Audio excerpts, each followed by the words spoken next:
आज मी आपल्यासमोर जी कथा सादर करणार आहे ती आपल्या चॅनलवरच्या एका प्रभाकर शिरसट नावाच्या आपल्या वाचक मित्राने मला पाठवलेली होती आणि ती मी त्यांच्या शब्दामध्ये तुमच्यासमोर सादर करत आहे. तर मित्रांनो नमस्कार, मी प्रभाकर शिरसट. आज मी तुम्हाला माझ्या आयुष्यामध्ये घडलेला एक खराखुरा प्रसंग सांगणार आहे. आता या प्रसंगाला घडून मात्र 20-25 वर्ष झाली असतील, कारण त्यावेळी मी एकदम लहान होतो. म्हणजे त्यावेळी मी 10वीला होतो. माझं गाव पंढरपूरजवळचंच एक खेडेगाव, पण माझी शाळा मात्र पंढरपुरामध्ये होती.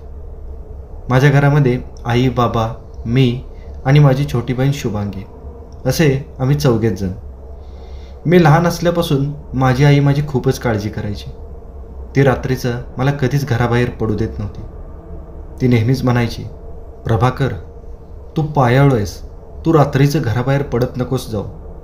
आणि त्यावेळी माझ्या घरातल्यांची एक धारणा होती की पायाळू मुलांना खूपच जपावं लागतं, कारण त्यांना भूतं वगैरे दिसतात. आता हे खरं होतं की खोटं होतं हे काही मला माहिती नव्हतं, पण माझे आई बाबा मात्र माझी खूपच काळजी करायची. पण एक दिवशी ते माझ्यासोबत असं का करत आहेत त्याचा मला एक चांगलाच अनुभव आला, आणि तोच अनुभव मी आज तुमच्यासमोर सादर करणार आहे. तर मित्रांनो, त्यावेळी मला वाटतं ऑक्टोबर महिना चालू असेल आणि त्यावेळी आमची सहल साताऱ्याला जाणार होती. तसं पण मी माझ्या फॅमिलीसोबत बाहेर फिरायला खूपच कमी जायचो, त्याच्यामुळं मला त्या सहलीला जाण्याची इच्छा होती. पण आईला मात्र खूपच काळजी वाटायला लागली, कारण आता सहलीला जायचं म्हणलं की दिवस रात्र आपला मुलगा आपल्यापासून लांब राहणार, आणि हेच आईला नको होतं. पण ती एक शाळेची सहल होती, त्यामुळं मला जावंच लागणार होतं. त्या कारणानं आईचा पण नाईलाज झाला आणि तिनं कशीबशी मला जायला परवानगी दिली. पण तिनं जाताना मला 100 वेळा सांगितलं की रात्रीचं एकटा कुठेही बाहेर जाऊ नकोस, सगळ्या मुलांसोबतच राहा. त्यावेळी मी आईला सांगितलं, आई तू काळजी करू नकोस, मी स्वतःची काळजी घेईन. असं सांगितल्यानंतर तिचा जीव थोडासा भांड्यात पडला.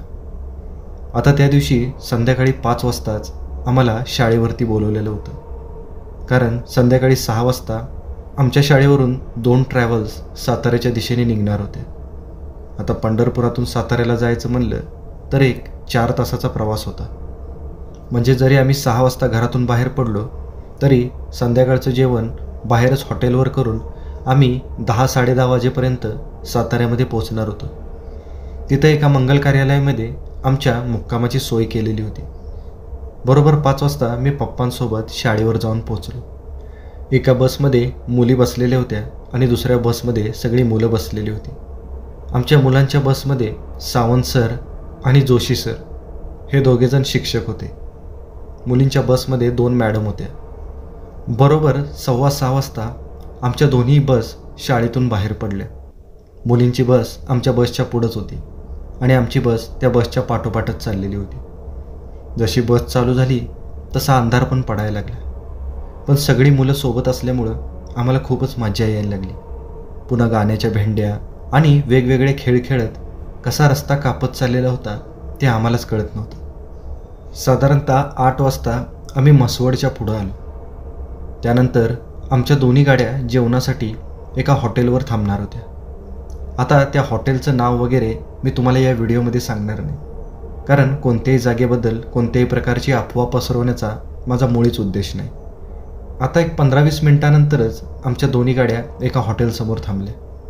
त्यानंतर आम्ही सगळ्यांनी त्या हॉटेलवर जेवणं केली आणि जवळजवळ आमची जेवणं आटपायला 1 तासाचा वेळ निघून गेला. आणि साधारणतः 9:30 वाजता आमच्या बसेस पुन्हा त्या हॉटेलमधून बाहेर पडल्या. मगासपासून धिंगाणा मस्ती करणारी मुलं आता पोटात भर गेल्यानंतर हळूहळू पेंगायला लागली होती, आणि त्यातच खिडकीतून येणारं गार वारं आमची तंद्री अजूनच वाढवत होतं. आणि एक एक करत बसमधली सगळी मुलं झोपली. अधूनमधून एखाद्या गतिरोधकवरून गाडी आदळली की मला जाग यायची. आमच्या पुढची मुलींची गाडी आता बरीचशी पुढे गेलेली होती, आणि आता सगळी मुलं झोपल्यामुळं ड्रायव्हर काकाने मागची लाईट पण ऑफ केलेली होती. आणि अचानकच आमच्या गाडीला एक धक्का बसला, कारण ड्रायव्हरने जोराने ब्रेक मारलेला होता. तसे आम्ही सगळेजण दचकून जागे झालो, कारण ब्रेक खूपच जोरात मारलेला होता. आम्हाला कळेच ना की नेमकं काय झाले. तसे सावंत सर आणि जोशी सर हे दोघे पण उठून ड्रायव्हरच्या केबिनजवळ गेले आणि ड्रायव्हरला विचारपूस करायला लागले. तसं ड्रायव्हरने सांगितलं की गाडीच्या पुढं कुणीतरी एक बाई आलेली आहे आणि ती रस्त्याच्या मधोमध उभी राहिलेली आहे. माझी सीट शेवटून 2 नंबरची सीट होती आणि आमच्या मागं एकदम शेवटचं जे बाकडं होतं ते होतं. त्या बाकड्यावर कुणीच मुलं बसत नव्हती, कारण ते बाकडं खूपच आदळायचं. त्यामुळे ती मागची सीट पूर्णच रिकामी होती. मला झोप येत असल्यामुळं मी त्या मागच्या मोकळ्या सीटवर जाऊन झोपलेलो होतो. पण आता कुणी बाई आडवी आली म्हटल्यानंतर मी खिडकीच्या जवळ गेलो आणि खिडकीतून वाकून बाहेर बघायला लागलो. तसं मला दिसलं की एक हिरव्या साडीची बाई रस्त्याच्या मधोमध उभी आहे. तिच्या हातामध्ये एक तानुलं बाळ होतं आणि ती आता ड्रायव्हरच्या जवळ आली आणि ड्रायव्हरला विनवण्या करायला लागली. ती म्हणाली, दादा मला साताऱ्याला जायचं आहे, पण मला गाडीच मिळत नाही, प्लीज मला साताऱ्यापर्यंत घ्या. तसा ड्रायव्हर त्या बाईला सांगत होता, अहो ही शाळेची बस आहे, यामध्ये तुम्हाला असं बसवता येणार नाही. तशी ती बाई रडवेला चेहरा करून पुन्हा त्या ड्रायव्हर काकांना म्हणायला लागली, अहो दादा माझ्याकडं नाही, पण निदान या तानुल्या बाळाकडे बघून तरी मला गाडीमध्ये घ्या. आणि या रस्त्याने मला आता एक पण गाडी मिळत नाही आहे आणि एखादी गाडी दिसली तर ते कुणीही मला रात्रीचं गाडीमध्ये घ्यायला तयार नाहीत. आता ड्रायव्हरनी आणि दोन्ही सरांनी थोडीशी चर्चा केली. त्यानंतर त्या तिघांच्या मतानं ठरलं की त्या बाईला साताऱ्यापर्यंत गाडीमध्ये घ्यायचं, कारण माणुसकीच्या दृष्टीने विचार केला तर त्या रात्रीच्या वेळी त्या बाईला मदत करणं हे आमचं कर्तव्यच होतं. त्यामुळं दरवाजा उघडून शिंदे सरांनी त्या बाईला आत यायला सांगितलं. तशी ती बाई आपला तोल सावरत आपल्या तानुल्या मुलाला घेऊन आमच्या गाडीमध्ये चढली आणि ती बसण्यासाठी जागा शोधायला लागली. आता मी ज्या मागच्या सीटवर झोपलेलो होतो ती पूर्ण सीट रिकामीच होती.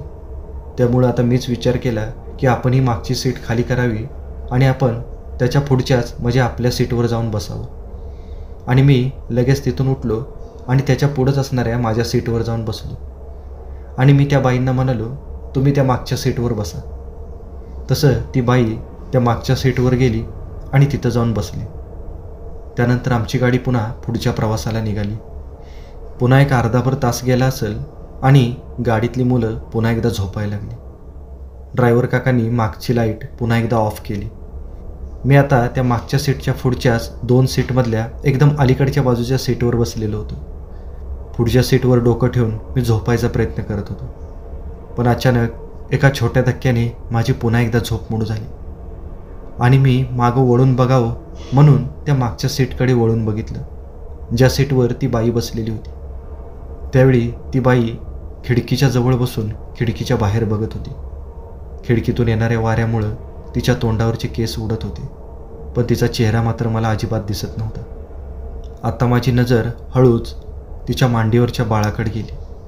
खिडकीतून येणाऱ्या वाऱ्यामुळे तिच्या बाळाच्या अंगावरचं पांघरून हळूहळू त्याच्या तोंडावरून खाली सरकलं. पण गाडीतली लाईट बंद असल्यामुळं मला ते बाळ दिसत नव्हतं.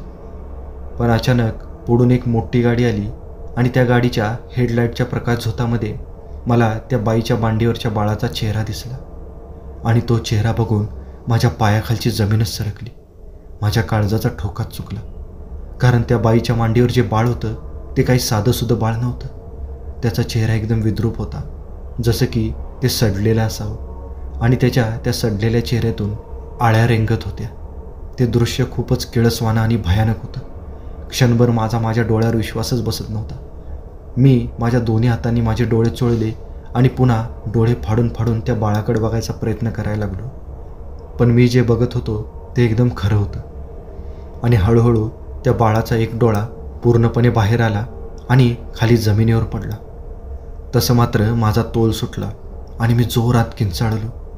तसं माझ्या किंचाळण्याने ड्रायव्हर काकांनी बसमधली लाईट लावली आणि बस एका साईडला घेऊन थांबवली. मी मात्र घाबरून माझ्या डोळ्यावर माझे दोन्ही हात ठेवून मोठमोठ्याने किंचाळतच होतो. जोशी सर माझ्या जवळ आले आणि ते मला म्हणाले, प्रभाकर डोळे उघड, काय झाले ते सांग मला.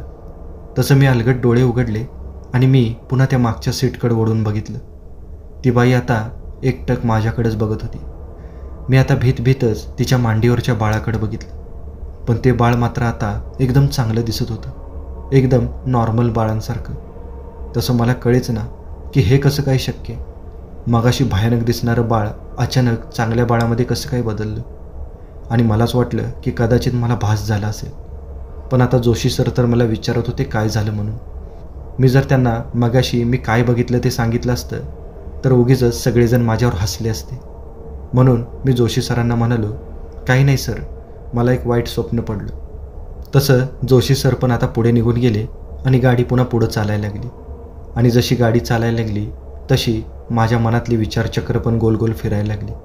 आणि मी सारखा तोच विचार करायला लागलो की जे मला मगाशी दिसलं ते खरं होतं की मला झालेला भास होता. पण त्यानंतर मात्र माझं त्या मागच्या सीटकडे वळून बघण्याचं अजिबात धाडस होत नव्हतं. आणि पुन्हा मी ठरवलं पण होतं की आता काही झालं तरी त्या मागच्या सीटकडे वळून बघायचं नाही. पण त्यानंतर मला झोप मात्र लागली नाही.